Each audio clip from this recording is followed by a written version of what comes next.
أشهد أن لا إله إلا الله وأشهد أن محمدا عبده ورسوله وصفيه وخليله صلى الله عليه وعلى آله وصحبه ومن سار على نهجه إلى يوم الدين وسلم تسليما كثيرا.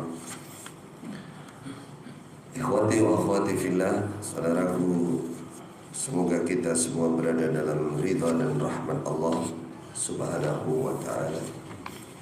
Marilah kita buka hari kita dengan ilmu. Hari itu dimulai dari pagi. Artinya untuk kegiatan ibadah sebutannya itu pagi sore. Makanya ada doa pagi dan sore. Membaginya begitu. Maka Rasulullah berdoa. Di antara doanya, Allah membarik fi buku ummati. Ya Allah, berkailah kegiatan pagi umatku. Berkah itu berilah kebaikan yang banyak. Kalau urusan dunia, Aisyah berarti keduniaannya penuh dengan barokah. Kalau urusan agama, ilmu, berarti ilmunya barokah. Karena Rasulullah tidak hanya mendoakan urusan agama, semua kegiatan umatnya di waktu pagi, tentunya kegiatan keduniaan yang tidak melanggar agama, jika dilakukan di waktu pagi maka akan mendapatkan berkah dari doa Rasulullah. Makanya sahabat kalau mau berangkat perang, berangkatnya pagi. Nah, pagi kurang lebihnya mulai dari subuh atau mendekati subuh, itu hitungannya pagi. Maka biasakan pagi kita itu kita awali dengan kebaikan. Setelah subuh jangan diawali dengan keburukan. Apa keburukan contohnya? Tidur. Tidur tidak pada waktunya itu keburukan, kecuali sakit. Kecuali sakit atau memang malamnya habis itikaf sudah nggak kuat lagi. Tapi kalau itu tidak ada kegiatan, jadi tidur itu istirahat namanya dalam agama, bukan kegiatan. Tes. Berapa? 1. Ya. Jadi tidur itu bukan kegiatan, tapi itu istirahat namanya. Tidur. Maka itu tidak terkena berkah doa Nabi. Jangan bilang, oh saya ini kegiatan rutin nih, tiap pagi tidur, barokah tidur saya. Enggak. Yang kedua, saudara, kemaksiatan. Enggak ada barokah kemaksiatan. Dan yang ketiga tadi, mencari dunia tapi tidak dapatkan barokah jika cara mencarinya salah atau tidak halal dan seterusnya. Jadi yang mendapat doa barokah dari Nabi itu kegiatan yang benar, kegiatan agama maupun kegiatan keduniaan yang halal, yang benar, yang ditujukan untuk kemaslahatan, kebaikan dunia dan akhirat. Semoga kita oleh Allah dimasukkan ke dalam golongan hamba yang selalu mendapat barokahnya pagi sesuai dengan doa Nabi. Baik, kita akan lanjutkan nomor 14 ya. Ini kebetulan saya cobaannya sakit, jadi nggak bisa ngoyo untuk menghatamkan. Kemungkinan separuh, kalau bisa separuh, nanti separuhnya lagi kapan Pak? Ya, setelah ini. Nah, kan dari tadi malam kan sudah rencananya begitu. Ya. Akan ada daurah rutin. Berarti untuk bahan daurah berikutnya nanti insya Allah. di Tawangmangu ya tetap terus jalan, sini ya jalan, di mana-mana kita hidupkan. Bandung insya Allah ya jalan. Jadi kalau 3 yang isi berarti 3 bulan sekali. Insya Allah sebentar lagi Surabaya juga akan kita jalankan, dan Malang. Apa maksudnya dari pertemuan ini? Apakah kita bermaksud membuat hizbiyah baru? Tidak. Yang pertama, ini tadi malam saya bilang taqwiyah al-ukhuwah, menguatkan persaudaraan kita. Yang kedua, pasti di dalam kegiatan kita ini ada namanya ta'awun, saling menolong, membantu semampu kita. Karena menolong dan membantu, jika ngerti siapa yang mau ditolong, keluhannya apa, itu lebih tepat sasaran. Sedangkan mayoritas kita kan keluar dari lubang yang sama. Itu lebih dekat, lebih tahu apa kurang lebih permasalahan yang dihadapi, baik itu urusan agama, bahkan kadang-kadang urusan dunia juga. Saya punya teman hijrah yang baru ini, insya Allah sudah mulai dari hatinya dari Jawa Timur, Tulungagung. Itu juga begitu. Apa yang menjadi tanda tanya dia itu, yang kita sudah biasa menjelaskan.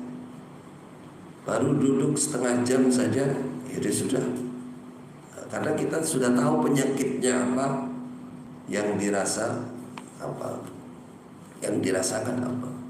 Jadi sehingga yang asalnya tanda tanya bisa totalitas istilahnya, hijrahnya. Karena kita tahu belum tentu ketemu teman yang lain atau ustadz yang lain bisa langsung sembuh. Seorang penyakit itu bisa langsung, belum tentu. Karena yang mau ngobati itu ya belum tahu penyakitnya ini detailnya seperti apa. Bisa salah perkiraan, itu bisa salah diagnosa ya. Hasilnya bisa salah gitu. Itu. Yang kedua, kita juga tahu bagaimana model bisnisnya orang-orang di dalam, apalagi di pusat. Kita sudah tahu. Bahkan kemarin saya ke Sidoarjo, ya, ketemu tokoh pakar hukum juga yang sedang menangani pemalsuan apa namanya, jiplak. Terus tanya ke saya, apakah memang di pusatnya LDI itu seperti itu? Iya, saya bilang. Jadi namanya pemalsuan kitab itu sebentar lagi akan geger itu di atas. Karena ada tuntutan hukum diantaranya, ya masalah tilawati, ya masalah lain-lain. Yang lebih ngerti kayaknya belakang itu, atau yayasan pondok itu. Itu saya ditanya lahirnya aja. Ya pertama saya pernah tahu memang begitu, cetakan itu memang daun jiplak palsu itu biasa saja. Tapi yang kedua saya bilang, ya memang akidahnya begitu. Dia nggak akan peduli dengan orang di luar. Kalau punya kesempatan, yang penting aman, Nah, berarti ini saya lanjutkan, monggo itu hak hukum masing-masing, ya, hak hukum masing-masing. Apalagi saya sebenarnya mungkin itu bisa menjadi salah satu bentuk dakwah, mengingkari kesesatan mereka lewat menjatuhkan kekuatannya. Bisa juga begitu. Karena kita sama sekali bukan karena dendam atau apa. Yang kita kasihan itu ketika mereka mendapatkan kekuatan baik secara finansial ataupun strategi politik dan lain-lain, menganggap bahwa itu adalah bukti kebenaran mereka. Ini kan yang kita tidak terima gitu lah. Bahwa bukti kebenaran itu bukan bukti kebenaran, itu justru istidraj dari Allah Subhanahu wa taala. Nah, itu yang mau kita sadarkan gitu. Barangkali dengan Allah memotong jalan itu, jadi mereka sadar, kok nggak ditolong-tolong nih, barangkali. Ya, berbagai macam cara bisa ditempuh, tapi yang paling penting adalah keikhlasan. Keikhlasan kita jangan terbawa oleh apapun masalah pribadi, atau buang saja itu semua. Yang ada di benak kita adalah meluruskan mereka dan sejenisnya kembali ke jalan Allah, kembali ke Islam yang rahmatan lil alamin, kembali kepada Al-Quran dan Sunnah dengan pemahaman yang benar. Barakallahu fikum. Masih nambah lagi, teringat soalnya. Baik, ke 14 ya. 14. Bismillahirrahmanirrahim. An Anas bin Malik an Nabi sallallahu alaihi wasallam qala, Nabi bersabda, la yu'minu ahadukum, tidak beriman, ahadukum, salah satu kalian, hatta yuhibba li akhi, sehingga senang li akhi, untuk saudaranya. Perhatikan, saya memberikan makna. Ada sedikit kekeliruan kita di masa lalu dalam memaknai hadis ini. Hatta yuhibba li akhi, sehingga dia senang untuk saudaranya, ma, sesuatu, apa saja, yuhibbu, yang dia senang, li nafsih, untuk dirinya. Pertama, la yu'minu, tidak beriman. Bukan artinya hilang imannya, bukan. Jadi banyak kata-kata la yu'minu, termasuk la islama itu. La islama itu yang dimaksud tidak beriman dengan keimanan yang sempurna. Hanya imannya tidak sempurna. Dari mana ini diketahui? Pertama, ya para ulama semua begitu. Yang kedua, hadis itu tidak satu. Itu merupakan tarakum atau penggabungan dari beberapa riwayat hadis ataupun ayat-ayat Al-Quran yang menandakan bahwa kalau sampai orang melakukan seperti ini, itu belum keluar dari keimanan, belum keluar dari Islam. Nah, berarti maksudnya ini tidak sempurna gitu.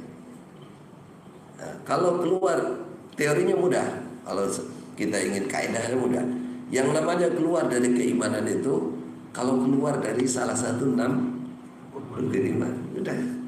Yang namanya keluar dari Islam itu, jika dia keluar dari salah satu 5 rukun, itu kaidah dasarnya, kaidah yang paling mendasar itu.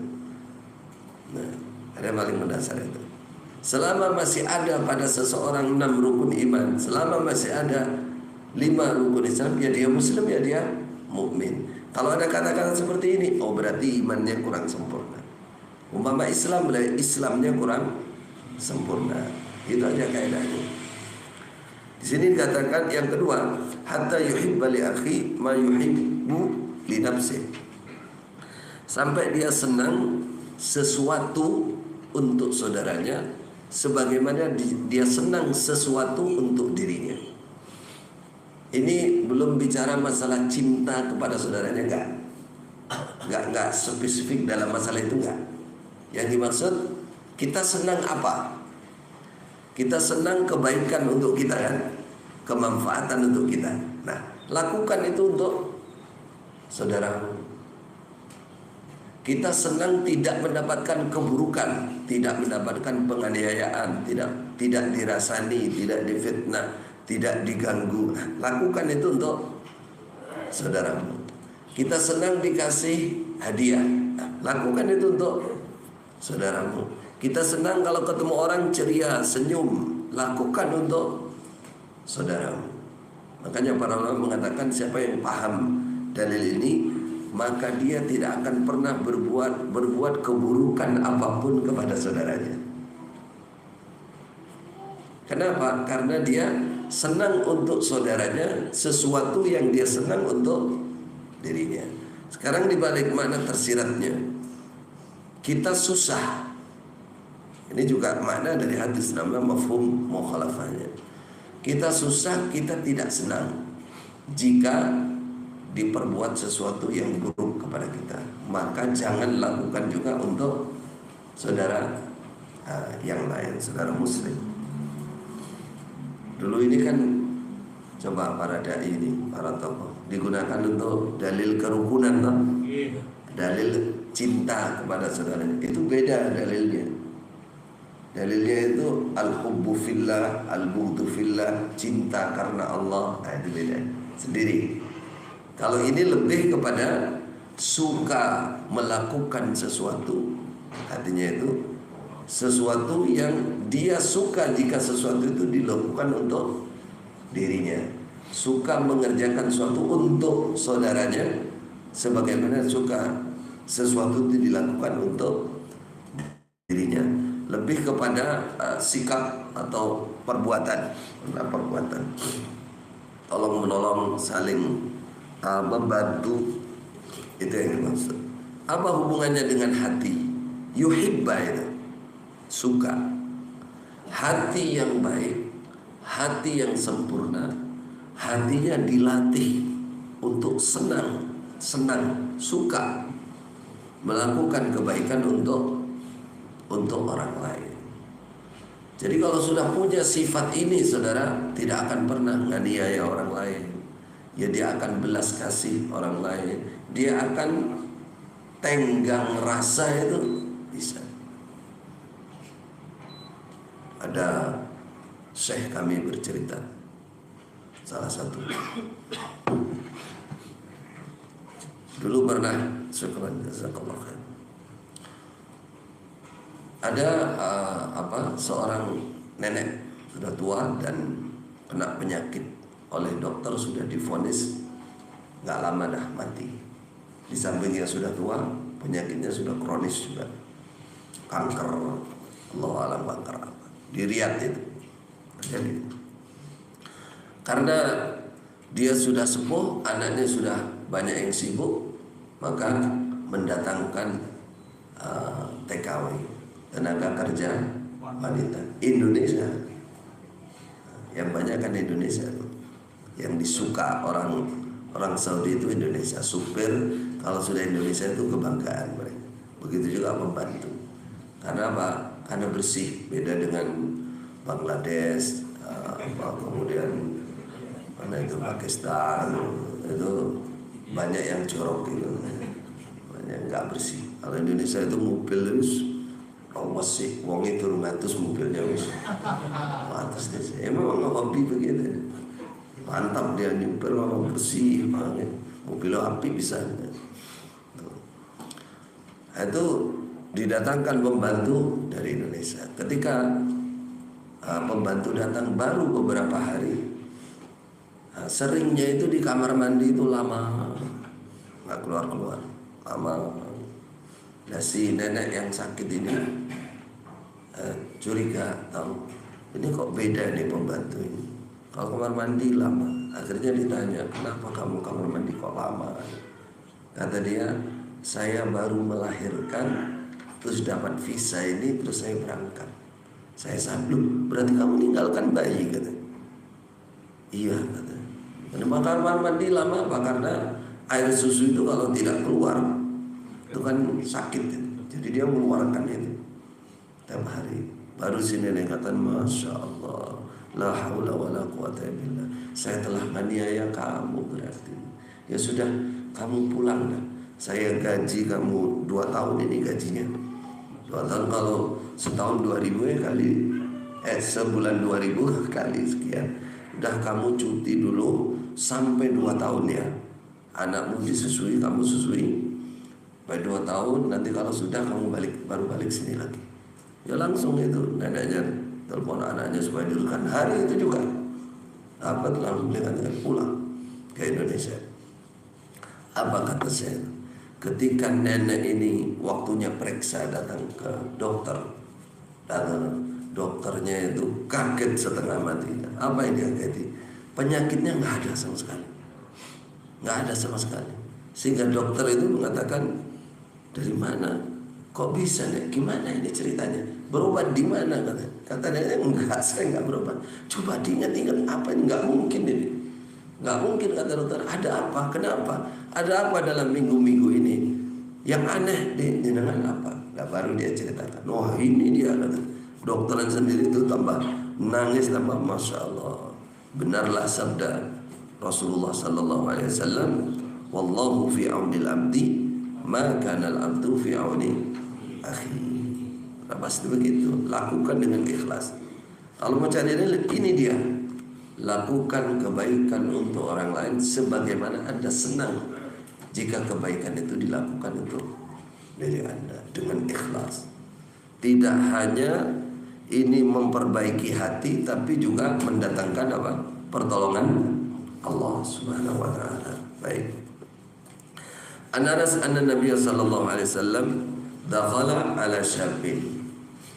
Sesungguhnya Nabi masuk menjenguk ala syabin, seorang pemuda. Wa huwa, sedangkan syab ini fil maut, dalam sekarat maut. Coba kita lihat bagaimana rendah hati beliau. Ya. Ada orang sakit, dekatnya dijenguk dan menyempatkan untuk menjenguk.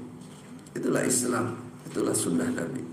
Faqala, lalu Nabi bersabda, kaifa tajiduka, bagaimana kamu mendapati dirimu?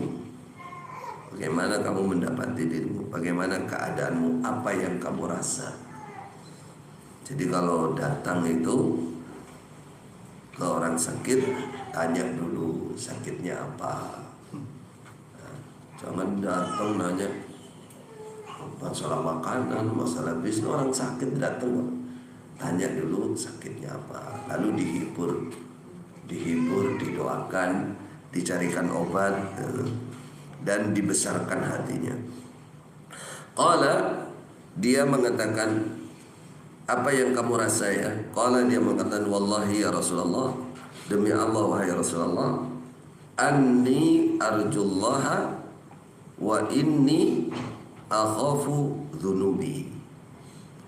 Ani, sungguhnya aku arjullaha, berharap kepada Allah, berharap kebaikan, berharap pengampunan, namanya ar-raja, berharap pahala surganya.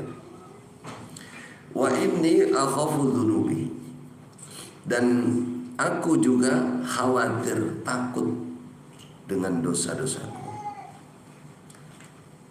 Kalau panjenengan tanya perasaan saya, maka yang saya rasakan sekarang dalam dua keadaan hati saya.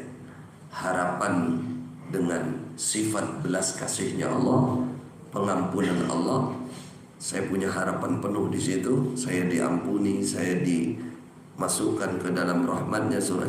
Tapi juga saya ada kekhawatiran, rasa takut juga terhadap dosa-dosa saya, jangan sampai tidak diampuni atau diancam siksa oleh Allah. Ini namanya ar-raja wal khauf. Orang iman memiliki dua ini. Faqala Rasulullah sallallahu alaihi wasallam, Rasulullah mengatakan la yajtami'an, dua perasaan ini tidak berkumpul. Ar-raja wal khauf ini fi qalbi 'abdin, di dalam hati seorang hamba, fi mithli hadzal mautin, di semisal ini waktu. Ini waktu, tempat, maksudnya waktu, keadaan. Illa atahullah, kecuali Allah memberinya ma yarju, apa yang dia harapkan, yang dia rojakkan. wa amanahu, dan Allah mengamankannya, mimma yakhaf, dari apa yang dia takutkan. Berharap rahmat Allah, dikasih oleh Allah rahmatnya. Takut dari siksa Allah, dia diamankan dari siksa. Jadi dua perasaan ini jika ada pada hati seorang hamba yang sedang sakaratul maut, maka Allah mengabulkan harapannya, dilayani, diamankan dari apa yang ditakutkan. Nah, maka kita pertama saudara, bagaimana supaya kita di akhir hayat kita memiliki rasa dua ini, rasa ya, dua perasaan ini harus dibiasakan. Makanya para ulama mengatakan di hati orang iman harus ada dua. Ini hubungannya dengan hati. Al-khawf wal raja harus imbang, artinya dua-duanya ada. Karena orang itu akan mati atas kebiasaannya. Harus dilatih. Badan sehat ini al-khawf wa raja. Sampai mendekati kematian sudah terbiasa, hati sudah terlatih. Man kana ala syai'in mata alaihi. Siapa yang membiasakan sesuatu, dia akan mati atas kebiasaannya itu. Atas kebiasaannya itu. Yang kedua, al-khawf war raja itu harus imbang, harus ada dua-duanya. Kalau hanya ar-raja, harapan surga, apalagi kayak dulu, surga pasti, maka akan menjadi murji'ah. Murji'ah itu orang yang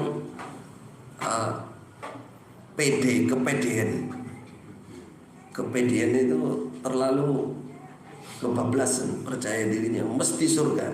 Nah, kita dulu nggak sadar kita itu dididik menjadi murji'ah. Golongan murji'ah itu penyimpangan dalam bab akidah. Nanti dibaca, silakan baca al-murji'ah apa pun. Tapi pemikiran dasarnya seperti itu. Pasti Allah Maha Pengampun, pasti Allah itu Maha Rahman, pasti surga kayak itu murji'ah itu. Paling kita tambah wajib murji'ah teman itu. Dari pemikiran itu pemikiran murji'ah. Rojaknya kebablasan. Harapan itu kebablasan. Wah jelas al-jama'atu rahmatun man arada buhwatal jannah wal yalzamil jama'ah. Pasti sudah yakin nek kamu ragu ya wis dudu wong jamaah kowe. Wis milu ceker kapan suarga insyaallah. Masyaallah. Saking gak ngertinya orang. Jadi murji. Begitu juga dibalik. Kalau rasa takutnya saja dengan siksa, takut dikembangkan menjadi namanya khawarij, haruriyah. Apa sih khawarij? Khawarij itu pemikiran dasarnya dia takut melakukan dosa-dosa sampai akhirnya dosa besar pun mereka katakan melanggengkan neraka. Makanya mereka mengkafirkan, akhirnya ujungnya kesesatan dari keyakinan ini murtakibul kabair, orang yang melanggar dosa besar itu kekal di neraka. Saking takutnya kan dengan dosa. Mereka dengan dosa kecil itu takut, dengan dosa besar takut sekali, tapi kebablasan rasa takutnya sampai dosa besar mereka hukumi melanggengkan seseorang di neraka. Apa dosa besar maksudnya? Contoh berzina, mencuri, makan riba, apalagi dan sejenisnya, makan harta anak yatim, berperang sesama muslim. Berperang sesama muslim, perang saudara belum tentu kafir loh saudara. Ada kalanya salah dalam berijtihad namanya. Ada kalanya Ya, memang berhak oleh Allah diberikan berhak. Contohnya apa? Ada dua yang bermusuhan, tidak mau mundur, tidak mau menyelesaikan permusuhan kecuali dengan perang, harus diperangi. Fa in baghat ihdahuma 'ala al-ukhra faqatilul lati tabghi hatta tafiya ila amrillah. Ada dua golongan, satu berontak, satu dia salah tapi tetap mau perang aja. Maka wajib kita perangi dia sampai dia berhenti dari kemaksiatan. Itu hak dari Allah, tapi yang diperangi juga belum keluar dari Islam. Yang memerangi juga masih muslim. Artinya sama-sama muslim, ada syariat harus diperangi itu ada, tapi dua-duanya belum keluar dari agama. Nah, bagi Khawarij, berperang sesama muslim itu dosa besar, berarti keluar dari agama, murtad semua. Makanya pertama kali mereka membentuk jamaah sendiri. Ya, nggak tahu sanadnya Islam Jawa apa dari sana, nggak tahu. Bentuk jamaah sendiri, bikin imam sendiri, gara-gara menghukumi Khalifah Ali dan bala tentaranya kafir, Muawiyah juga bala tentaranya kafir. Apa alasannya? Karena berperang. Itu keyakinan mendasarnya. Siapa yang beribadah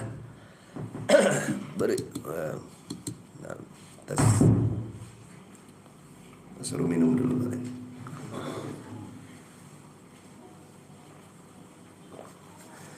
Yang hanya meningkatkan rojaknya saja jadi murjiah. Yang hanya rasa takutnya saja dikembangkan jadi Khawarij. Saya tanya, dulu kita murjiah apa Khawarij? Karo-karone namanya duran-duran, campur gadu-gadu. Orang ngerti awak dhewe. Enggak ngerti.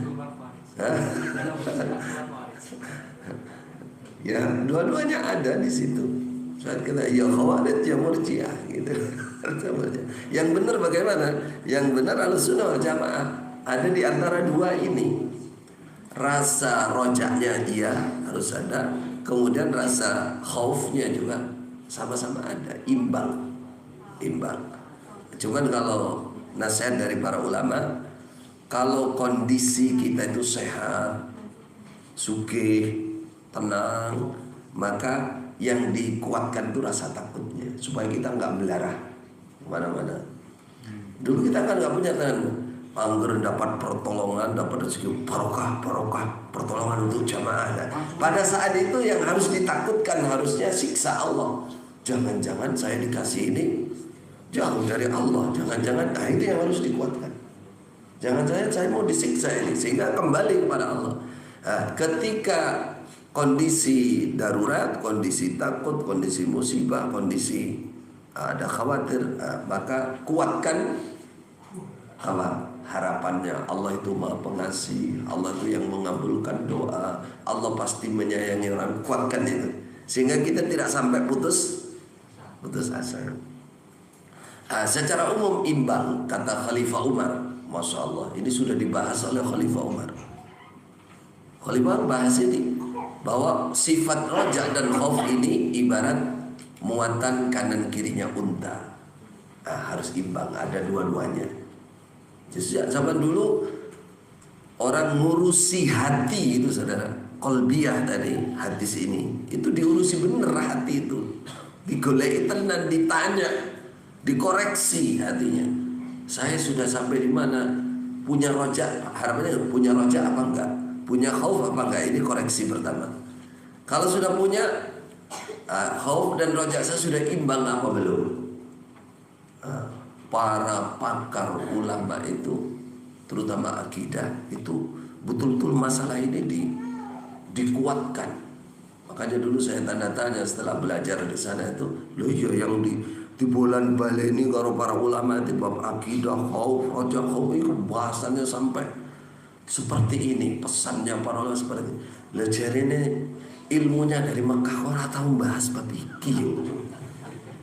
Jadi Mekah dan saya itu pegang kitab akidah itu kadang-kadang begitu, katanya dari Mekah. Ini padahal ya kitab ini ya dulu di Darul Hadis juga dibelajarkan kitab ini, saya lihat di Ma'had Haram ya dibarakkan, di Syekh Abu Samah iya, di Syekh Umar Hamdan juga ada masalah.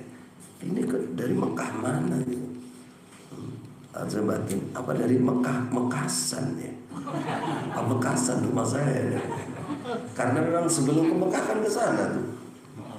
Iya ke sana, ke kuburannya Sayyid itu di namanya Batu Ampar. Kan sering ceritakan tuh. Masih ingat tuh? Itu di situ cari wangsit. Mana wangsit banyak. Ya memang dibaca Quran umum kayak gitu, tapi di kuburan kan.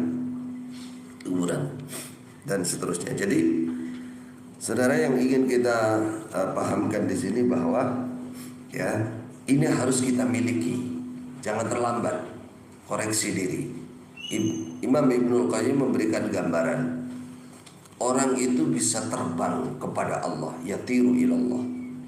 Artinya bisa menjadi manusia hamba yang dekat dengan Allah.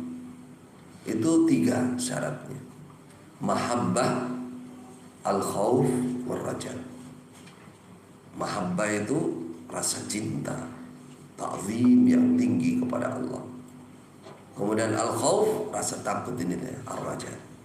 Beliau memberikan gambaran mahabbah itu ibarat kepala.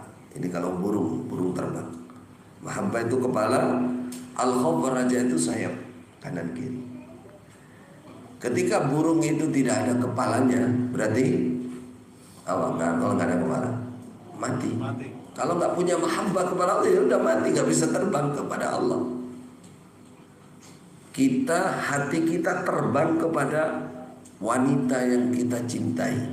Kan ada kan wanita ini. Nah di sini perasaannya sudah sampai di sana. Atau bapak yang kita rindukan, ibu yang kita rindukan, istri yang kita rindukan, walaupun jauh serasa dekat. Itu namanya terbangnya hati. Terbangnya hati, kerinduan kepada Allah harus 3. Harus 3 baru orang bisa terbang hatinya dekat selalu dengan Allah ya. Mahabbah itu, mahabbatullah itu kepala, al-khauf war-raja itu sayap. Ini harus imbang semua. Kalau ada sayap satu nggak bisa terbang. Dua-duanya sayapnya lemah. Ini yang juga diingatkan. Lemah. Ya orang iso miber. Lemah, lemes kok. Harus kuat. Artinya harus dikuatkan dan harus punya kepala. Maka diurusi benar saudara. Nah, rasa cinta yang tinggi kepada Allah Subhanahu wa ta'ala. Nah, al-khauf war-raja. Hadis ke-16 An Abi Hurairah. Qala Abi Hurairah, qala Rasulullah sallallahu alaihi wasallam, ud'ullaha wa antum muqinuna bil ijabah. Berdoalah kalian Allah kepada Allah, wa antum kalian muqinun, orang-orang yang yakin, bil ijabah dikabulkan, dijawab, dikabulkan oleh Allah. Wa'lamu, dan ketahuilah anna Allah subhanahu Allah la yastajibu, tidak mengabulkan doaan doa min qalbin, dari hati, ghafilin, yang lupa, berpaling dari Allah, lupa dengan Allah.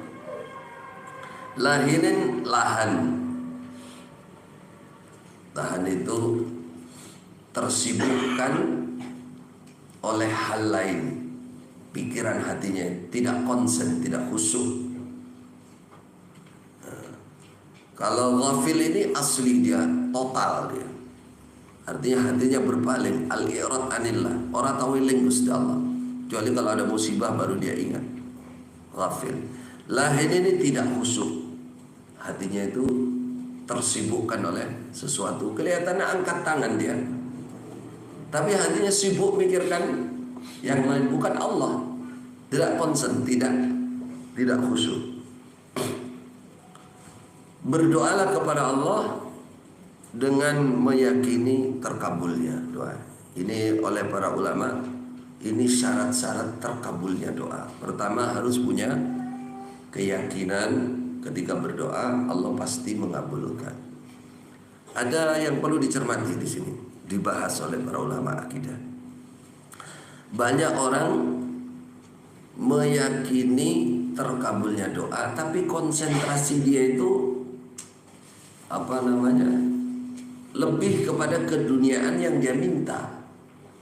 Artinya begini, saya yakin doa saya dikabulkan. Saya sudah minta uang 1 miliar misalkan. Wah, saya yakin. Tapi konsentrasi hatinya itu ke duit 1 miliarnya ini. Lah ini pemahaman seperti ini nggak pas. Jadi, artinya dia yakin Allah itu maha memberi, maha penyayang, tapi konsentrasi hatinya itu ke 1 miliarnya ini. 1 miliar saya pasti dikabulkan, 1 miliar.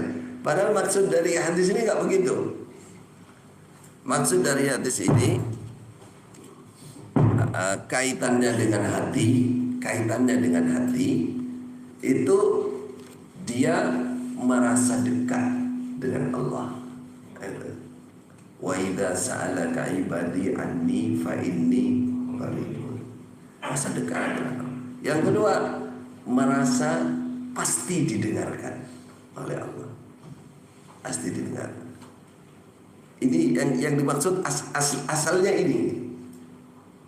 Kalau dirinci seperti itu, dia dekat, merasa dekat, ya Allah, ya Rabb, ya Rabb. Ketika panggil itu pastinya dekat. Lalu merasa Allah itu mendengar. Baru naik lagi perasaan lagi oleh para ulama, husnudzon, berprasangka baik. Artinya harapannya ditinggikan kepada Allah. Allah mengabulkan insya Allah. Husnudzon, saya sudah tawakal, saya dekat. Husnudzon maknanya. Husnudzon dan wala tamudillah wa antum yuhsinuna dhanni billah. Tuhsinuna dhanna billah. Biasa berprasangka baik. Contohnya begini, kan ada orang berdoa itu kayaknya saya nggak dikabulkan. Nah, ini nggak husnudzon namanya. Justru ini akan menghilangkan, Allah nggak mengabulkan karena ana inda dhanni abdi bi. Saya tergantung persangkaan saya. Maka oleh para ulama tahapannya itu dekat, didengarkan, husnudzon dikabulkan, rojaknya dibesarkan karena kita punya harapan.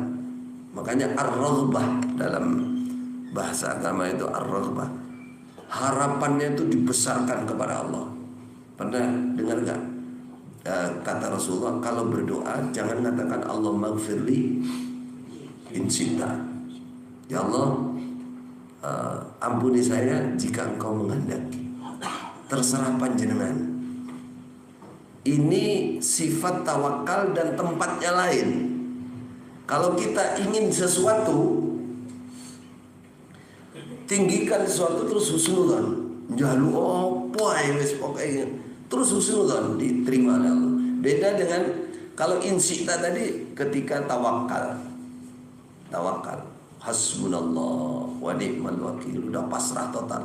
Allahumma kfinihim bima syi'ta. Tapi kalau kita ingin sesuatu, kata Rasulullah, tinggikan harapanmu itu, husnudzon kepada Allah. Nah, itu makna dari wa antum muqinun bil ijabah. Nah, baru nanti kita akan dikabulkan. Jadi merasa dekat, merasa didengar, lalu besarkan husnudzonnya. Saya dikabulkan oleh Allah. Kalau ada mungkin perasaan, aku sih oke itu zone, saya masih banyak dosanya. Nah, justru di situ dimunculkan, ya Allah, kalau memang terkabulnya doa saya terhalang oleh dosa saya, Engkau Maha Pengampun, ampuni saya. Harus istighfar. Itu sebagai tafsir dari wa antum muqinuna bil ijabah. Memang kalau kita rasakan memang seperti itu. Selama ini kita memahami dalil ini. Pokoknya wene ndonga kudu yakin dikabulkan Gusti Allah. Tapi itu sebenarnya yang ada di benaknya, pokoknya penjaluk mesti dituruti. Nah, Yakin ngono. Habis itu oleh Allah nggak diwujudkan. Akhirnya apa? Kecewa jadinya. Yang benar tadi yang saya katakan itu, kalau berdoa rasa dekat, Allah mendengar doa saya. Itu husnuzan dia, ya Allah, Engkau pasti mengabulkan doa saya. Gitu maksudnya. Karena ini syarat terkabul. Yang kedua syaratnya apa? Min qalbin ghafilin lahin. Ambil kebalikannya. Kalau ingin dikabulkan oleh Allah, di samping mungkinun, hatinya nggak boleh lupa dengan Allah. Mau minta kalau hanya ingat, kalau hanya ada musibah saja jangan. Banyaklah ingat dengan Allah, jangan lupa. Banyaklah berzikir, bahasa sekarang, bahasa mudahnya.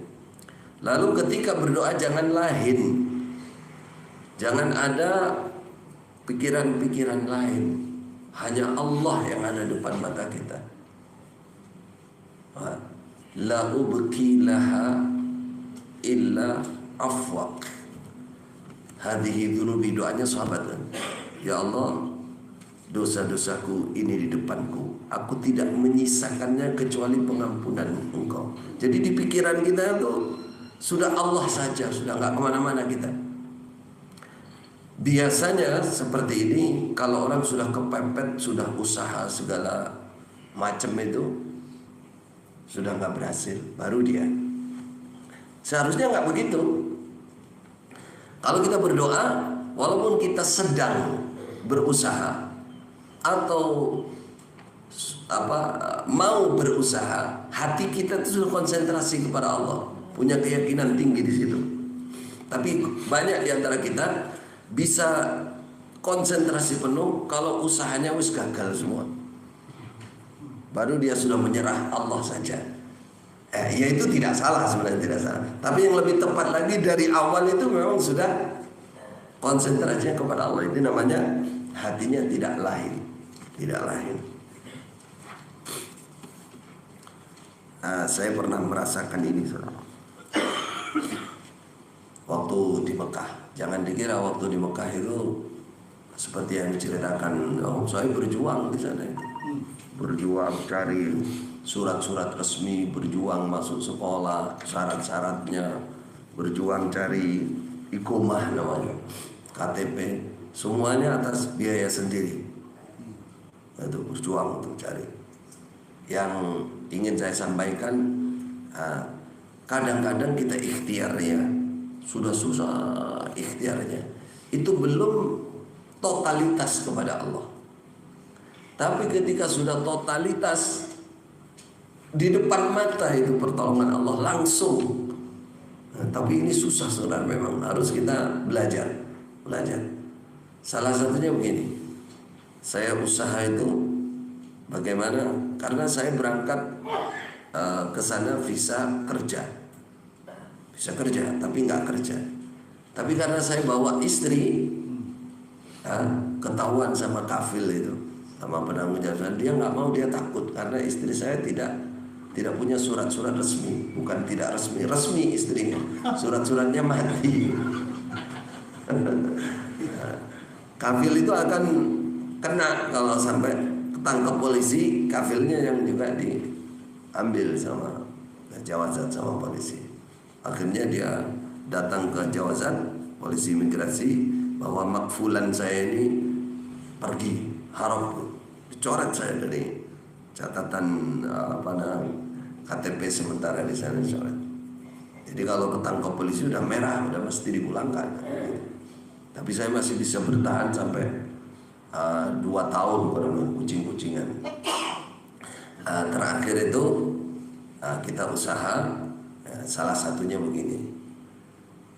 Saya punya bayi kecil, istri saya harus pulang ke Jakarta, harus ngurusi surat-surat ini supaya resmi itu bisa balik ke sana lagi. Saya beli visa, kemudian pulangnya itu lewat imigrasi Madura. Nanti imigrasi Madura. Orang-orang Madura sana punya channel-channel ke polisi-polisi. biasanya pulang itu mereka pakai paspor orang lain. Nah, paspor orang lain ini gambarnya yang dirubah, dipalsu itu gambarnya. Jadi orang umroh ke sana nggak pulang, nanti gambarnya itu diganti. Kadang-kadang tidak diganti. Kalau sudah punya channel orang dalam, nggak diganti itu. Pokoknya Indonesia kan dianggap pesek-pesek podo aja, nggak terlalu dikoreksi gitu loh. Nah, Jawazat Madura ini sudah pengalaman, sudah berkali-kali memulangkan orang berhasil. Nah, ketika yang rombongan istri saya ini ada 10 apa berapa itu, nah, ketika bagi paspor di di Jeddah itu, saya lihat punya istri saya ini kok gak mirip sekarang muncul. Bukan nopo-nopo, aku tinggal bayi, saya jaga bayi di Mekah.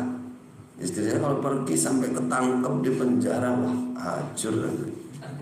Ya, saya berdoa, ya Allah, ini tinggal 10 menit, 20 menit lagi, 10 menit harus masuk. Tunjukkan ya Allah, kuatkan, jangan sampai. Jadi sudah nggak ada di benak kita kan sudah nggak punya kemampuan apa-apa. Ini yang salah satu yang ceritakan. Jadi kita sudah nggak punya kemampuan apa-apa, sudah Allah tok wes. Hasbi Allah, hasbi Allah, hasbi Allah. Nah, ketika rombongan istri saya sudah masuk ke depan, istri tetap saya tahan. Dan jangan. Terus kok ndelalah saya ke belakang, ketemu ada orang Madura. Saya kan orang Madura, yang ngerti bahasanya dia. Telepon ke temennya. Nah, ternyata yang dibahas ini rombongan istri saya ini. Katanya, wah iya, dorong katina mereka. Orang dalamnya nggak ada, pas nggak ada itu. Nah, rombongan istri semua sudah masuk. Sudah masuk 7 orang mau berapa itu? Sudah masuk-masuknya sudah antri di itu. Istri saya tahan. Saya lari, istri saya masuk, saya lari, saya tarik, ayo pulang. Betul saudara, yang lain ketangkep di penjara itu. Penjara entah berapa bulan ceritanya waktu itu di penjara. Selamat. Ini saya hanya ingin, karena saya mengalami yang dimaksud lahin di sini. Ketika kita berdoa masih konsentrasinya kemana-mana, itu Allah belum mengabulkan, belum langsung. Tapi kalau sudah di benak kita Allah tok saja, dah nggak ke lain-lain. Wujud itu tidak ada yang lain. Insyaallah la haula wala quwata illa billah. Saya tidak punya bahasanya, nggak punya siapa-siapa, hanya Engkau ya Allah. Nah, di situ langsung. Saya ngalami itu untuk di Mekah ya beberapa kali kayak begitu. Tapi yang saya ingin tanamkan ya dari hadis ini, memang kata-kata lahin ini penting untuk diperhatikan. Kalau sekarang bahasanya istilahnya kehusyuan yang memuncak, yang hanya di benaknya hanya ada Allah, hanya Allah yang bisa menolong dia. Barakallahu fikum. Ternyata jam berapa? Apa tambah satu lagi atau? Baik. An Abi Hurairah an Nabi sallallahu alaihi wasallam qala, Nabi bersabda, la yajtami'u, tidak berkumpul gubarun, debu, fi sabilillah, dalam sabilillah, wa dukhanu jahannam, dan asap jahannam, fi wajhi rajulin, di dalam wajah seseorang, abadan, selamanya. Ini mujahid namanya. Seorang mujahid naik kuda, naik unta, sampai kebeletukan, debu mengotori dia. Debu yang mengotori dia itu tidak akan pernah bertemu dengan asap jahannam. Artinya tidak mungkin masuk neraka jahanam. Orang yang membela agama Allah sampai kotor karena debu. Karena debu kotor itu tidak mungkin ketemu, bergabung, dikumpulkan dengan debu jahanam atau asap jahanam. Hanya saja yang perlu diperhatikan, tidak semua mujahid, tapi mujahid yang fi sabilillah. Contohnya apa? Nerobos, tugas mubalik, Sabilillah betul-betul membela agama Allah. Rasulullah ditanya, ada orang perang niatnya mencari jarahan, ada orang perang niatnya mencari sebutan, ada orang begini, beberapa disebutkan. Yang mana yang sabilillah? Rasulullah jawab, li ila'i kalimatillah, li takuna kalimatullah hiyal ulya fa huwa fi sabilillah. Siapa yang berjuang di jalan Allah tujuannya agar agama Allah itu mulia, menang, maka itulah yang sabilillah. Berarti keikhlasan yang dimaksud. Lahirnya betul-betul membela agama Allah, batinnya menginginkan Islam menjadi luhur, menjadi mulia. Nah, itulah yang namanya sabilillah. Wala yajtami'u syuhhu wal iman fi qalbi 'abdin abadan. Tidak terkumpul asyuhu, pelit. Suhu itu pelit yang super pelit, bukan pelit biasa. Kalau pelit biasa al-bukhl, bakhil, lebih biasa nama. Asyuhu ini di atasnya. Wal iman, dan keimanan, maksudnya keimanan yang sempurna. Ini maksud. Fi qalbi abdin, di dalam hati seorang hamba, abadan, selamanya. Abadan, selamanya. Ini yang kaitannya dengan hati. Orang kalau keimanannya tinggi, hati keimanannya tinggi, pasti rasa pelit itu hilang. Satu. Berarti kalau ingin pelitnya itu hilang, tingkatkan ke keimanan. Apa sih yang dimaksud? Kaitannya dengan pelit. Contoh, keimanan bahwa gantinya orang sedekah itu 700 kali lipat.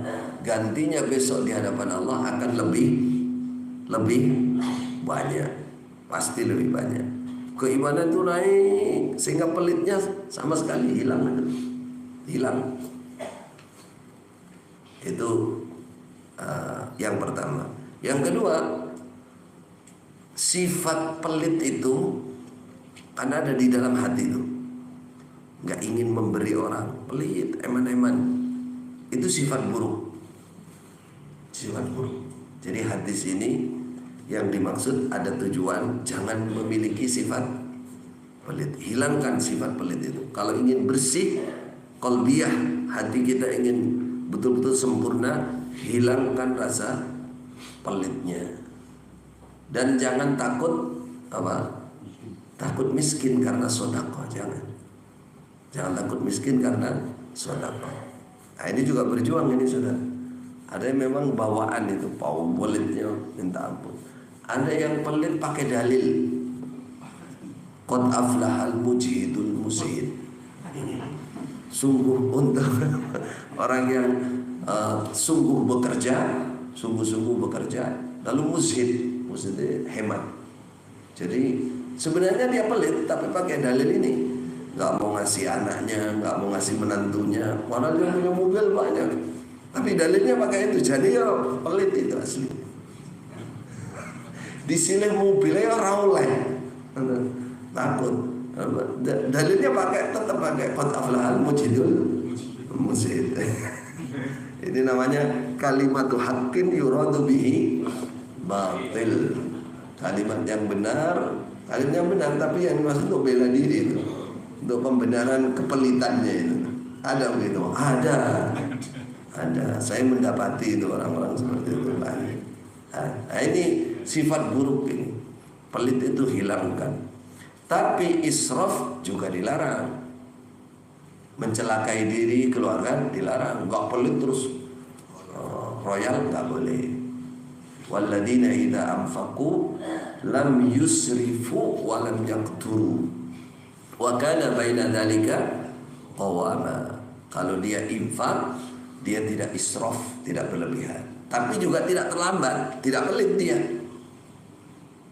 Turunnya ayat itu kan orang Ansor panen kurma tumpukan. Karena panen dia bilang, siapa yang datang hari ini ke rumahku, tak kasih makan, aku panen raya. Lah, sahabat yang lain dibilang begitu pada kelaparan, ya datang semua. Akhirnya hari itu pun habis kurmanya. Baru Allah turunkan ayat, gak bisa orang iman gak boleh sampai mencelakai diri. Kerja berbulan-bulan ya, sehari entek.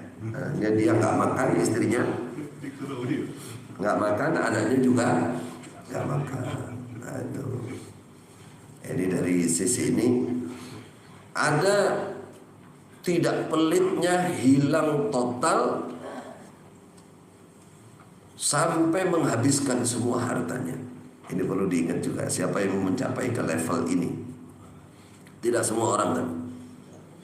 Nah itu syaratnya hilang merasa pelitnya total, royal, sampai habis. Nah, ini harus diikuti dengan keimanan, keikhlasan yang tinggi, dan tawakal yang sudah berpengalaman. Kalau baru-baru jangan nyoba ini, bangkrut tenang. Yang bisa itu Khalifah Abu Bakar, Rasulullah, Khalifah Abu Bakar. Kalau dalam sejarah Umar bin Abdul Aziz, dan orang-orang tertentu. Nah, para ulama meneliti apa sih kira-kira. Nah, harus keimanan, keikhlasan, tawakal, 3. Wa may yatawakkal 'ala Allah fahuwa hasbuh. Keimanan itu keyakinan dengan pertolongan Allah sudah enggak diragukan. Ya, keimanannya tinggi. Terus tawakalnya kepada Allah juga tinggi, enggak pernah khawatir. Khalifah Abu Bakar ketika datang bawa semua hartanya, "Madza tarakta li ahlika?" Apa yang kamu tinggalkan untuk keluargamu?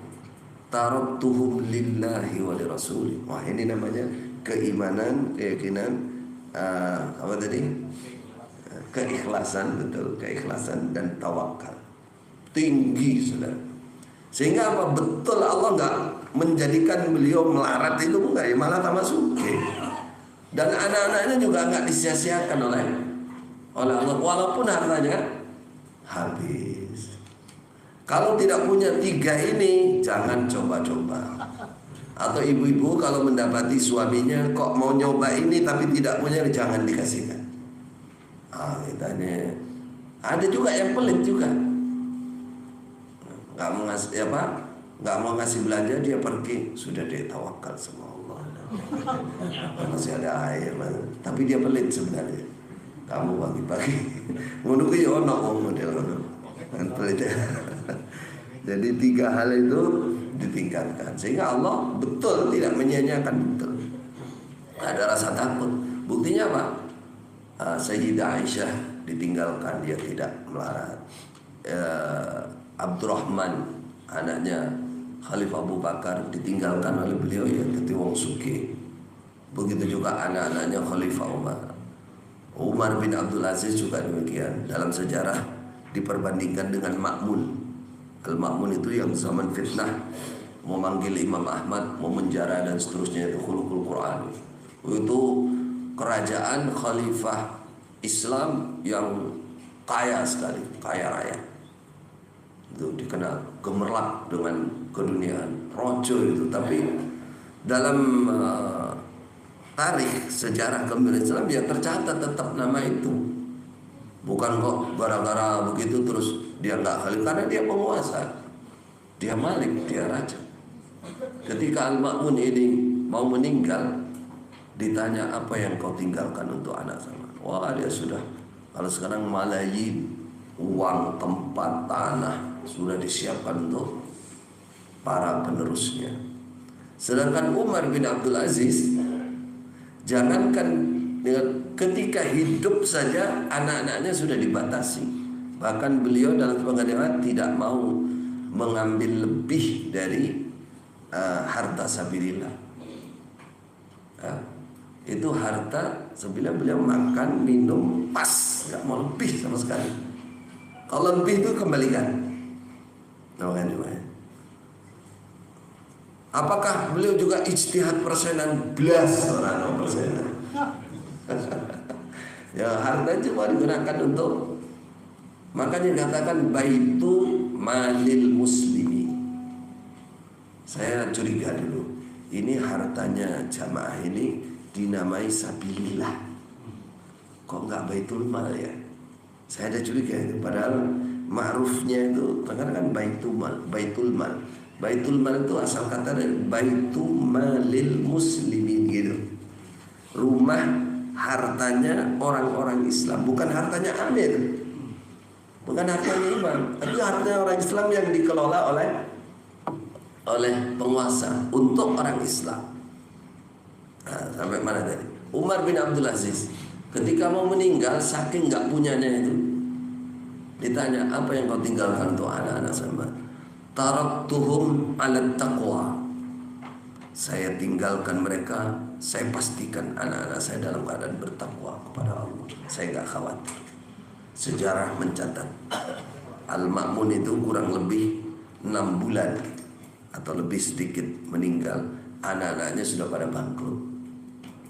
Bangkrut sampai ada yang datang di pasar, ya Yohanes, ana ibnul amir, ana ibnul khalifah, aku bangkrut wahai manusia, tolong aku anaknya khalifah. Giliran putra putrinya Umar bin Abdul Aziz kurang lebih 6 bulan dan seterusnya sudah sedekah ratusan ekor unta untuk orang sabilillah, untuk sabilillah. Itu menjadikan gambaran bahwa rasa pelit yang dihilangkan dengan apa tadi? 3. Dengan keimanan yang tinggi, keikhlasan yang tinggi, tawakal yang tinggi, tidak akan mencelakai. Tapi kalau imannya masih belum sampai ke level tinggi, keikhlasannya juga, ketawakalannya juga, jangan coba-coba, ikuti yang normal-normal saja. Tadi ayatnya disebutkan ketika infak tidak berlebih, tapi juga tidak terlambat. Yang tadi ini yang level tertinggi yang masuk 3 orang, yang kata Rasulullah, la hasada illa fisnataini, 2 orang. Rajulun atahullahu Quran, terus rajulun atahullahu malan.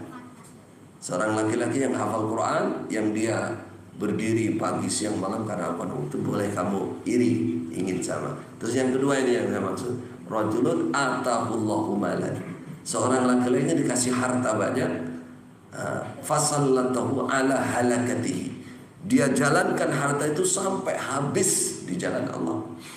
Nah ini yang saya maksud, ini tingkat yang luar biasa. Ini Rasulullah, ini Abu Bakar, Umar bin Abdul Aziz, dan orang-orang tertentu. Nah kalau kita mampu, silakan ditempuh ke jalan itu, tingkatan yang luar biasa ya jika mampu. Fa insyaallah demikian yang bisa kita sampaikan dalam pertemuan ini. Semoga bulan depan atau kapan bisa kita hatamkan dan lanjutkan. Jangan sampai hilang bukunya. Mudah-mudahan nanti ini kita persiapan untuk pembukaan atau peresmian Masjid Al-Mubarak ini. Ini bagian dari, kalau ditelusuri ya juga sunnah Nabi juga. Karena sahabat jangankan masjid, masih ingat Masjid Dirar?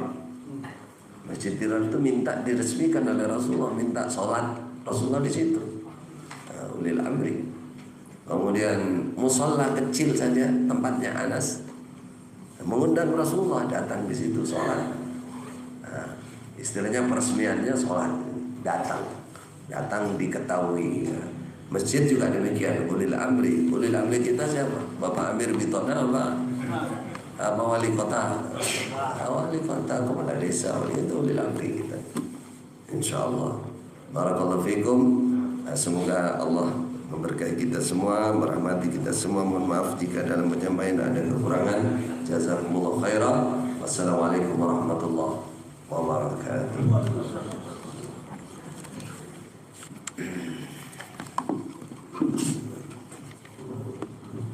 Pengumuman setelah sesat ini adalah acara isoma. Nanti setelah sarapan, persiapan mandi-mandi. Sholatnya? Sholat duha. Iya, sholat duha dulu. Ini isoma. Jadi apa itu, nanti saya ingatkan bahwa di ruang ini atau masjid ini tolong